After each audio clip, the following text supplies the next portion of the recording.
മാത്രമല്ല ദൈവം നമ്മുടെ കുഞ്ഞാണ് എന്നൊക്കെ പറയുമ്പോൾ അതിന് വളരെ മനോഹരമായ ഒരു ദൈവശാസ്ത്ര വശം കൂടി ഉണ്ട്. അതായത് തിരുസഭ മാതാവിന്റെ കുഞ്ഞാണ് പരിശുദ്ധ കുർബാന. പരിശുദ്ധ കുർബാന ഒരേ സമയം അമ്മയുമാണ് കുഞ്ഞുമാണെന്നാണ് സഭ ഔദ്യോഗികമായിട്ട് പഠിപ്പിക്കുക. അത് ജോൺ പോൾ രണ്ടാമൻ മാർപ്പാപ്പയുടെ കുർബാനയെ കുറിച്ചുള്ള പഠനങ്ങളിൽ അത് കാണാനായിട്ട് സാധിക്കും. അപ്പൊ പരിശുദ്ധ കുർബാന ഒരേ സമയം അമ്മയും കുഞ്ഞുമാണ് എന്ന് പറയുമ്പോൾ പരിശുദ്ധ കുർബാന എന്താ? ദൈവമാണ്. എനിക്ക് ചിലപ്പോൾ തോന്നാറുണ്ട് ഈ ദൈവം ഈശോ എന്ന വാക്കൊക്കെ മാറ്റി വെച്ചിട്ട് പരിശുദ്ധ കുർബാന എന്ന വാക്ക് മാത്രം പറഞ്ഞിരുന്നെങ്കിൽ എന്ന് ചിലപ്പോൾ തോന്നിപ്പോകാറുണ്ട്. കാരണം ദൈവം ഇന്ന് ആയിരിക്കുന്നത് പരിശുദ്ധ കുർബാനയിലൂടെയാണ്. ദൈവം മനുഷ്യനായിട്ട് അവതരിച്ചത്, ഈശോ ആയത് എന്തിനു വേണ്ടിയാ? പരിശുദ്ധ കുർബാനയാകാൻ വേണ്ടിയാണ്. പക്ഷെ അത് അത്രത്തോളം നമ്മൾ മനസ്സിലാക്കുന്നില്ല. മാത്രമല്ല അതിന്റെ കാരണം എനിക്ക് തോന്നുന്നത് എന്താണെന്ന് വെച്ചാല് ഈ തിരുവചനങ്ങൾക്ക് കൂടുതൽ പ്രാധാന്യം കൊടുത്ത് ബൈബിൾ പ്രഭാഷണങ്ങളും ബൈബിൾ പ്രസംഗ പരമ്പരകളും ബൈബിൾ കൺവെൻഷനുകളും ഒക്കെ കൂടുതൽ നടത്തിയിട്ടുള്ളത് ആരാ? പ്രൊട്ടസ്റ്റന്റ് സമൂഹമാണ്. അല്ലെ, പ്രൊട്ടസ്റ്റന്റ് സമൂഹത്തെ അനുകരിച്ചാണ് ഒരർത്ഥത്തില് നമ്മൾ ഇതൊക്കെ തുടങ്ങിയതെന്ന് എളിമയോടുകൂടി അംഗീകരിക്കേണ്ടതുണ്ട്. കരിസ്മാറ്റിക് ധ്യാനത്തിന്റെ പോലും ഉറവിടം നിൽക്കുന്നത് അല്ലെങ്കിൽ പ്രാരംഭം നിൽക്കുന്നത് അവിടെയാണ്. ഇന്ന് പ്രഗത്ഭരായിട്ട് ആഗോളതലത്തില് അറിയപ്പെട്ടു നിൽക്കുന്ന, ഇന്ന് ആഗോളതലത്തില് പ്രഗത്ഭരായ കരിസ്മാറ്റിക് നേതാക്കന്മാരായി നിൽക്കുന്നവരാണ് പനക്കലച്ചനും നായികപ്രമ്പലച്ചനും ഒക്കെ. നിഷേധിക്കാനായിട്ട് പറ്റിയില്ല. ഈ പനക്കലച്ചനും നായികപ്രമ്പലച്ചനും ഒക്കെ പരസ്യമായിട്ട് പറഞ്ഞിട്ടുള്ള കാര്യമാണ്. പ്രൊട്ടസ്റ്റന്റ് സമൂഹങ്ങളിലേക്ക് പോയി അവരുടെ പ്രാർത്ഥനാ ശൈലികൾ കണ്ട് മനസ്സിലാക്കി അതിനെ സ്വീകരിച്ചതാണ്, അതങ്ങനെ തുടർന്നതാണ് എന്ന് പറയുന്നു. പക്ഷെ പൊതുവെ നമ്മൾ കത്തോലിക്കർ അത് അങ്ങനെ അംഗീകരിക്കാറില്ല. ഏതായാലും ഞാൻ പറഞ്ഞുകൊണ്ടുവരുന്നത്, രണ്ടാം വത്തിക്കാൻ കൗൺസിലിന് ശേഷവും സഭയിലെ ബൈബിൾ പഠനങ്ങൾ കൂടുതൽ ഉണ്ടായപ്പോഴും ദൈവശാസ്ത്രജ്ഞന്മാർ വരെ പ്രൊട്ടസ്റ്റന്റുകാരുടെ ബൈബിൾ പഠനങ്ങളെയാണ് കൂടുതലായിട്ട് ആശ്രയിച്ചത്. കാരണം ബൈബിൾ പഠനങ്ങളാണ് അവിടെ നടന്നത്. അതുപോലെ കൺവെൻഷനുകൾ. പ്രൊട്ടസ്റ്റന്റുകാരെ സംബന്ധിച്ച് പരിശുദ്ധ കുർബാനയുണ്ടോ? ഇല്ല. ദിവ്യകാരുണ്യം എന്ന വാക്ക് പോലും അവർ ഉപയോഗിക്കുകയില്ല. ദൈവം കാരുണ്യവാനാണെന്നുള്ള വചനം പോലും അവർ ഉപയോഗിക്കുകയില്ല. പക്ഷെ നമ്മൾ വിശുദ്ധ ഗ്രന്ഥത്തിന്റെ പേജുകളിലൂടെ കടന്നു പോയി നോക്കിക്കോ, കാരുണ്യവാനാണ് എന്ന വാക്കാണ് കൂടുതൽ നമ്മൾ കാണുക സ്നേഹം എന്ന വാക്കിനേക്കാൾ. ദൈവം സ്നേഹമാകുന്നു എന്ന് വളരെ ചുരുക്കമായിട്ടേ കാണുന്നുള്ളൂ. പക്ഷേ പ്രസംഗങ്ങളിലൊക്കെ അത് ഉപയോഗിച്ച് ദൈവം സ്നേഹമാകുന്നു എന്നുള്ളതിന് കൂടുതൽ പ്രാധാന്യം കിട്ടിപ്പോയി.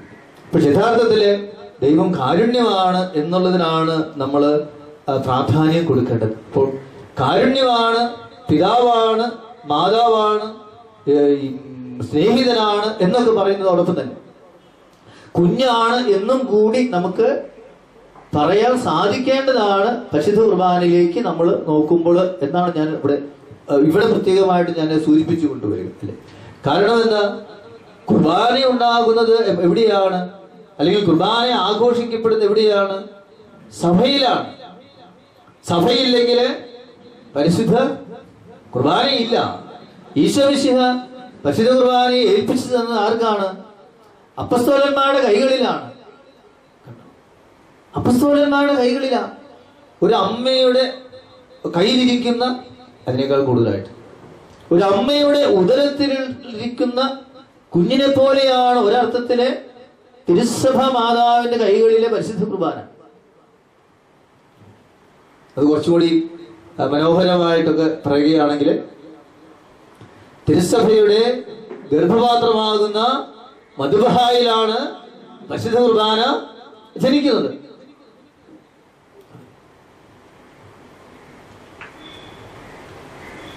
ഗർഭപാത്രത്തിലിരിക്കുന്ന കുഞ്ഞിനെ കൊല്ലുന്ന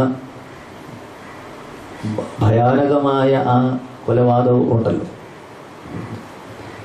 കുഞ്ഞിനെ സംരക്ഷിക്കേണ്ട അമ്മ നേരെ തിരിച്ച്. അത് നമുക്കിപ്പോൾ വിശദീകരിച്ച് പറയേണ്ട സമയമല്ല, അതല്ല നമ്മുടെ വിഷയം.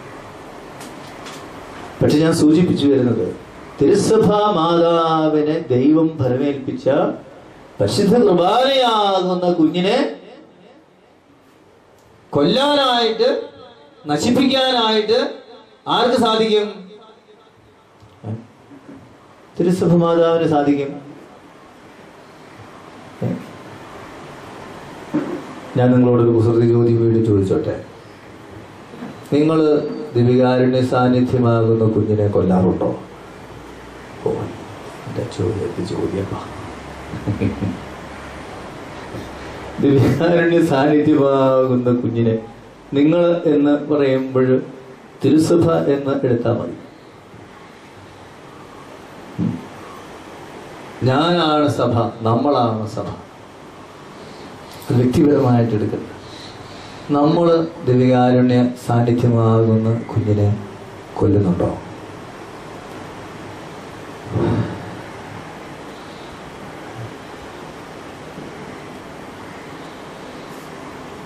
ഒരമ്മ കുഞ്ഞിനെ എങ്ങനെ പരിചരിക്കുന്നു, എന്തൊക്കെ ചെയ്യുന്നുവെന്ന് നിങ്ങളോട് ഞാൻ പറയേണ്ട കാര്യമില്ല. ഇവിടെ ഇരിക്കുന്ന ഒരു സ്ത്രീകളാണ് അധികം.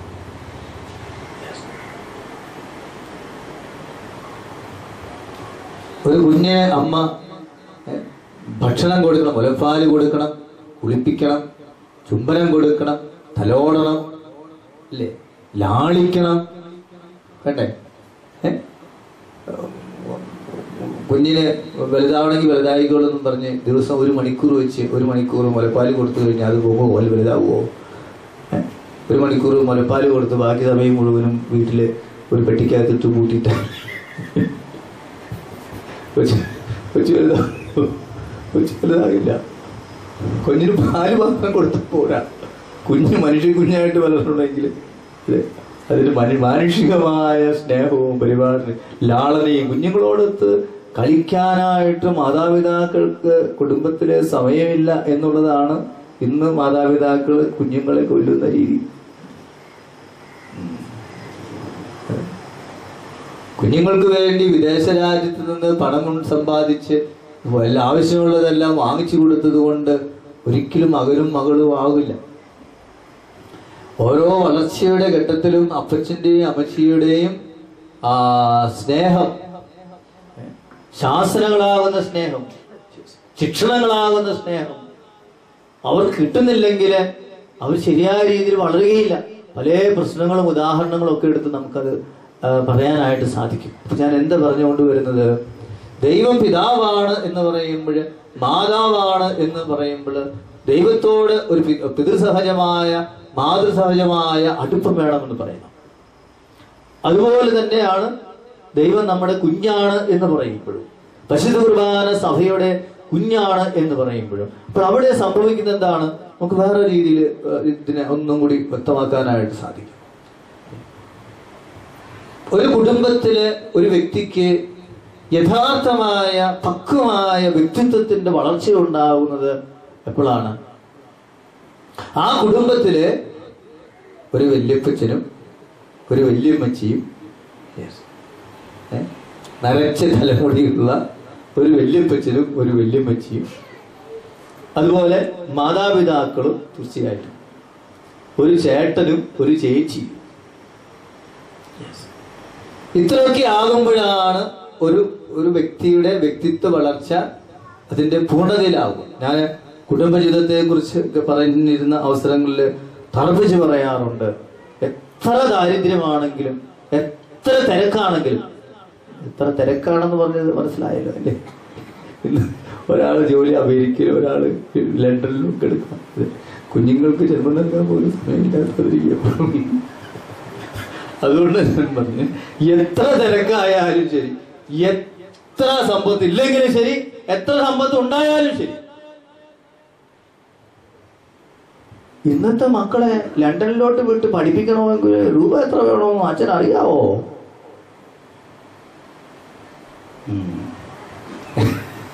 എത്ര സമ്പത്തുണ്ടായാലും തികയില്ല. നമ്മുടെ നാട്ടിലുണ്ടെന്നേ 15-20 ലക്ഷമൊക്കെ ബാങ്കിലെ വീടും പറമ്പും ഒക്കെ പണയം വെച്ച് ലോൺ എടുത്ത് പഠിക്കാനായിട്ട് ഇംഗ്ലണ്ടിലേക്കും ഓസ്ട്രേലിയയിലേക്കും കാനഡയിലേക്കും പോകുന്നുണ്ട്. ഞാൻ വെറുതെ പറയുന്നതല്ല, ഉള്ളവർ അതിനപ്പുറവും ചെയ്യുന്നുണ്ട്. എനിക്ക് വളരെ ലളിതമായ ഒരു ഉദാഹരണം, ഞാൻ അങ്ങനെ പറഞ്ഞു പോയത്, ലളിതമായ ഒരു ഉദാഹരണം പറഞ്ഞാൽ എന്നെ കൃത്യമായിട്ട് നേരിട്ട് കണ്ട ഒന്ന്, ഈ ഊട്ടിയില് സിനിമാ നടൻ ജോസ് പ്രകാശിന്റെ പെങ്ങള് അവിടെ ഒരു ആശുപത്രി നടത്തുന്നുണ്ട്, വലിയൊരു സ്കൂൾ നടത്തുന്നുണ്ട്. ആ സ്കൂൾ കാണാനുള്ള അവസരം അവിടെ ധ്യാനിപ്പിക്കാൻ പോയപ്പോൾ കിട്ടി, അല്ലെങ്കിൽ കിട്ടില്ല. അവിടെ കത്തോലിക്കനായിട്ട് 8 കുട്ടികളോ മറ്റോ ഉണ്ട്. മൊത്തം 1000-ഓളം കുട്ടികളുണ്ട്. മലയാളികൾ വളരെ 4-5 പേരൊക്കെ ഉള്ളതെന്നാണ് പറഞ്ഞു കേട്ടു. പിന്നെ വിദേശത്ത് നിന്നുള്ള കുട്ടികളൊക്കെയാണ്. അവിടെ പഠിക്കുന്ന ഓരോ കുട്ടിക്കും ഏത് വിഷയത്തില് പ്രാഗൽഭ്യം നേടണോ, ഏത് ആയാലും കുഴപ്പമില്ല, അവിടെ സാധിക്കും. അതിനുള്ളതായ അധ്യാപകരും പരിശീലന സംഗതികളും ഒക്കെ അവിടെയുണ്ട്. പിന്നെ എന്താ കുഴപ്പം? അതുപോലെ ഫീസും കൊടുക്കണം.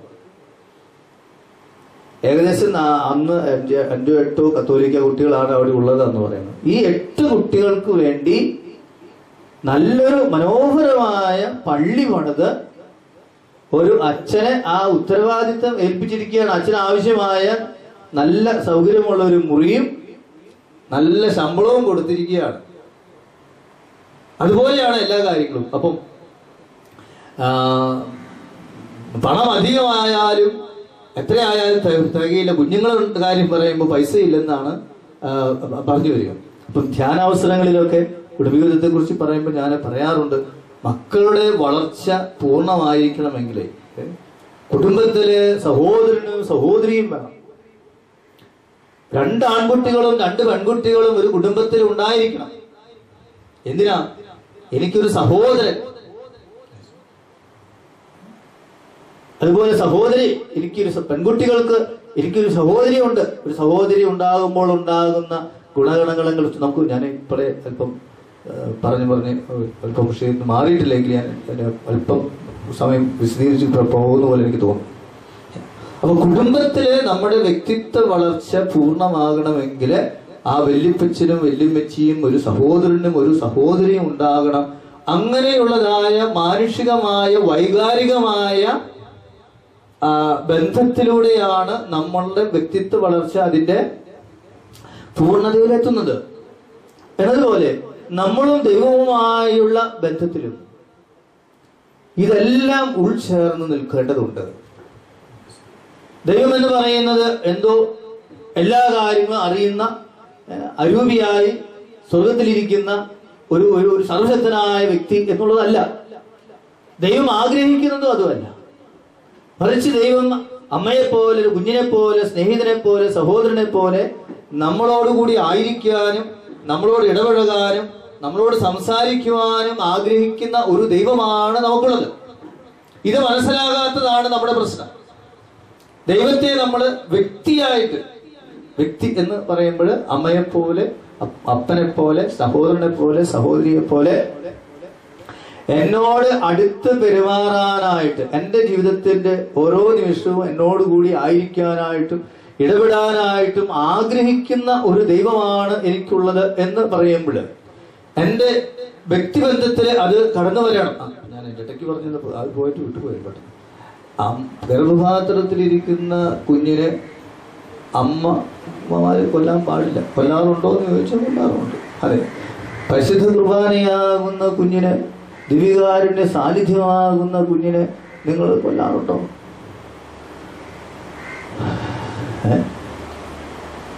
ചിലരുടെ ഇരിപ്പ് കണ്ടാൽ തോന്നുന്നു നിങ്ങൾ കൊന്നുകൊണ്ടിരിക്കുകയാണ്. എന്തോ കഷ്ടപ്പെട്ടിട്ട് അവിടെ ഇരിക്കണോ.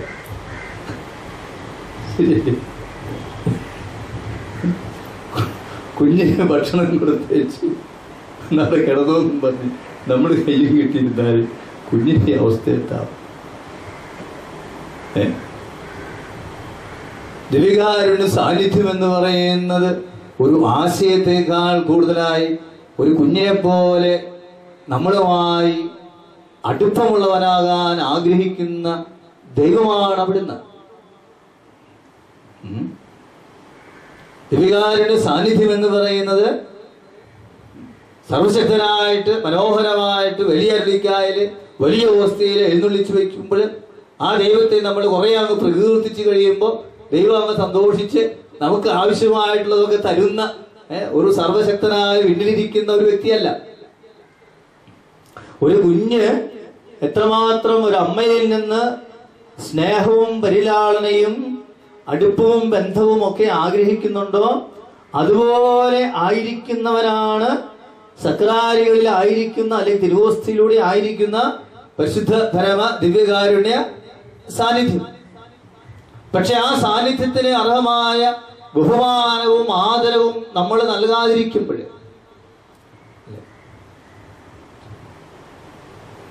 നിങ്ങൾ ദേവാലയങ്ങളുടെ നടുവിലൂടെയൊക്കെ കടന്നു പോകുമ്പോൾ, ദേവാലയത്തിലൂടെ കടന്നു പോകുമ്പോൾ സക്രാരിയുടെ മുമ്പിൽ വരുമ്പോൾ എങ്ങനെയാണ് കുമ്പിടാറുള്ളത്? ചിലരിങ്ങനെ ഓടിയൊക്കെ പോകുന്നതിനിടയ്ക്ക് ഇങ്ങനെ കാണിക്കണം. ഈ അൽത്താര പിശാചികൾ ചിലപ്പോൾ അൽത്താര ബാലന്മാരെ കുറിച്ച് താരന്മാരന്മാർ ചിലപ്പോൾ കാണിക്കുന്ന കാട്ടായം എന്താണെന്ന് ചോദിച്ചാൽ സങ്കീർത്തികൾ ഇപ്പോൾ മധുവായിലൂടെ പോകുമ്പോൾ ഇങ്ങനെ അടുത്ത് വരുമ്പോൾ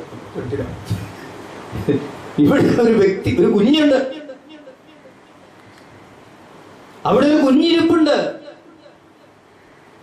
ആ കുഞ്ഞിനെ ഞാൻ ഒരമ്മ കുഞ്ഞിനെ ബഹുമാനിക്കുന്നത് പോലെ, ഒരു അമ്മ കുഞ്ഞിനെ ശുശ്രൂഷിക്കുന്നത് പോലെ ശുശ്രൂഷിക്കേണ്ടതുണ്ട്.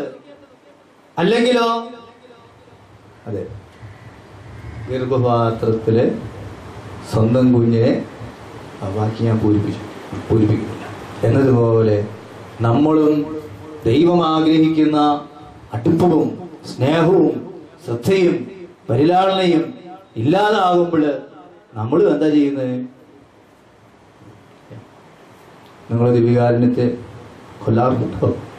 ദിവ്യകാരുണ്യമാകുന്ന കുഞ്ഞിനെ കൊല്ലാറുണ്ടോ? സഹോദരങ്ങളെ, എന്താ നമ്മൾ പറഞ്ഞുകൊണ്ടുവരുന്നത്? ദൈവം ഒരമ്മയുമായിട്ട് ഒരു കുഞ്ഞ് ബന്ധപ്പെടുന്നത് പോലെ നീ അങ്ങനെ പറയേണ്ടി വരും. ഒരമ്മയെപ്പോലെ ഒരു കുഞ്ഞ് എങ്ങനെയാ ബന്ധപ്പെടുന്ന ഇടപഴകുന്നത്? കുഞ്ഞുങ്ങളുടെ പ്രത്യേകതകളൊക്കെ നമുക്കറിയാം അല്ലേ? നിസ്സാര കാര്യങ്ങൾക്കൊക്കെ അറിയാം. ഒക്കെ ഉള്ള കാര്യങ്ങൾ വിശദീകരിച്ച് പറയേണ്ട കാര്യമില്ല. ഈ ഒരു അടുപ്പം ഇത് ദൈവം ആഗ്രഹിക്കുന്ന കാര്യമാണ് സഹോദരങ്ങളെ. ഇതിന്റെ വെളിച്ചത്തിൽ വേണം നമ്മൾ ഇനി, ഞാൻ ഈ പറഞ്ഞു വെച്ച ആശയത്തിന്റെ വെളിച്ചത്തിൽ നിന്നുകൊണ്ട് നമ്മൾ ഇനി വിശുദ്ധ ഗ്രന്ഥത്തിന്റെ പേജുകളിലൂടെ കടന്നു പോകുമ്പോൾ നമുക്കത് ഒത്തിരി ഒത്തിരി ഒത്തിരി ഒത്തിരി ഒത്തിരി ഒത്തിരി ഒത്തിരി കാണാനായിട്ട് സാധിക്കും. ഒരു പക്ഷെ ഒരു ഉദാഹരണമെങ്കിലും, ദൈവം അബ്രാഹത്തെ വിളിച്ചു, ദൈവം അബ്രാഹത്തിന് പ്രത്യക്ഷപ്പെട്ടു. എത്ര പ്രാവശ്യമാണ് നമ്മൾ വീട്ടിൽ ചെല്ലുമ്പോൾ ബൈബിൾ എടുത്ത് എണ്ണി നോക്കിക്കും? 7 പ്രാവശ്യം കൃത്യമായിട്ട് കാണാനായിട്ട് സാധിക്കും. അത് വിശദീകരിച്ച് കാണേണ്ടതാണ്. അപ്പൊ അവിടെ നമ്മൾ മനസ്സിലാക്കേണ്ടത് അബ്രാഹവുമായി വളരെ അടുത്ത് ഇടപഴകുന്ന ദൈവം, ഓരോ കാര്യങ്ങളും കൂടുതൽ കൂടുതൽ വെളിപ്പെടുത്തി കൊടുത്തുകൊണ്ട് പോകുന്ന ഒരു ദൈവം. അതിന്റെ ഒരു നല്ല മോശമായ ഉദാഹരണം എന്ന് വേണമെങ്കിൽ പറയാം. സോദോം ഗൊമോറ നശിപ്പിക്കുന്നതിന് മുമ്പ് ദൈവം അബ്രാഹത്തിന്റെ കൂടെ നടക്കാൻ ഇറങ്ങിയിരിക്കുക. എന്നിട്ട് പറയാണ്, ഈ പട്ടണം നശിപ്പിക്കാൻ പോവുക. അബ്രാഹത്തിന് അനുവാദം കിട്ടിയിട്ട് വേണ്ട പട്ടണം നശിപ്പിക്കാനായിട്ട്. അബ്രാഹത്തോട് സംസാരിക്കുകയാണ്. അബ്രാഹം എന്താ ദൈവത്തോട് പറഞ്ഞത്? 50 പേരുണ്ടെങ്കിൽ ഈ പട്ടണം നശിപ്പിക്കൂ? ഇല്ല. പിന്നെ അബ്രാഹം അത് 40 ആക്കി. 30 പേരുണ്ടെങ്കിൽ ഇല്ല, 10 പേര്, 5 പേരുണ്ടെങ്കിൽ 10 പേര്. ദൈവം അങ്ങനെ സംസാരിക്കുകയാണ് അബ്രാഹവുമായിട്ട്. ഉൽപ്പത്തി പുസ്തകത്തില് 1-ാമത്തെ അധ്യായത്തില് പർദീസായില് ദൈവം ആദിമാതാപിതാക്കളുമായിട്ട് ഉലാത്തിയിരുന്നു എന്നൊക്കെ പറയുമ്പോൾ അത് കഥയല്ലേ, അത് ചരിത്രമല്ലല്ലോ എന്നൊക്കെ നമ്മൾ ചിലപ്പോൾ പറഞ്ഞു പോകും. പക്ഷെ സന്ദേശം അത് തന്നെയാണ്. അപ്പൊ ദൈവം നമ്മളോടുകൂടി വസിക്കുന്നതും നമ്മളോടുകൂടി ആയിരിക്കുന്നതും ഒക്കെ